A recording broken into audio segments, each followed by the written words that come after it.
కార్తీక మాసం అయితే వచ్చేసిందండి. మా వారు నేనైతే గుడి క్లీన్ చేద్దామనేసి ముందు రోజే వచ్చేసామండి. ఇక్కడైతే నేను పక్కనే ఉన్న వాగు దగ్గరికి వెళ్తున్నానండి. గుడి పక్కనే ఉంటుందండి. ఇదే వాగు మనం రోడ్డుకి వెళ్ళేటప్పటికి 3 వాగుల కింద కన్వర్ట్ అయి ఉంటుందండి. వాటర్ అయితే కార్తీక మాసం మొత్తం కూడా ఉంటాయండి. చాలా బాగుంటుంది. మన దీపాలు వదులుకొని ఇక్కడే స్నానాలు ఆశ్రయించుకొని పూజ చేసుకోవడానికి కూడా చాలా బాగుంటుంది. ఈ వాటర్ అయితే చాలా ప్యూర్గా ఉంటాయండి. అలాగే నెక్స్ట్ కూలింగ్గా కూడా ఉంటాయి. చాలా బాగుంటుందండి. ఈ వాగు మొత్తం కూడా వర్షాకాలంలో అయితే ఫుల్ ఫ్లోటింగ్గా ఉంటుందండి. గుడి పక్కన అయితే చూశారు కదా మొత్తం అంతా కూడా ఎలా ఉందో.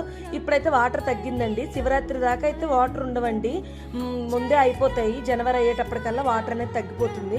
మళ్ళీ వర్షాకాలం దాకా వాటర్ అనేది రాదండి.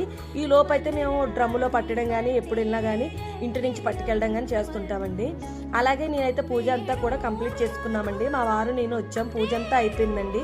అలాగే ఈ మల్లికార్జున స్వామిని అయితే అందరూ దర్శించుకోండి. మీ అందరికీ మల్లికార్జున స్వామి ఆశీస్సులు ఉండాలని మనస్ఫూర్తిగా కోరుకుంటూ థ్యాంక్ యూ ఫర్ వాచింగ్.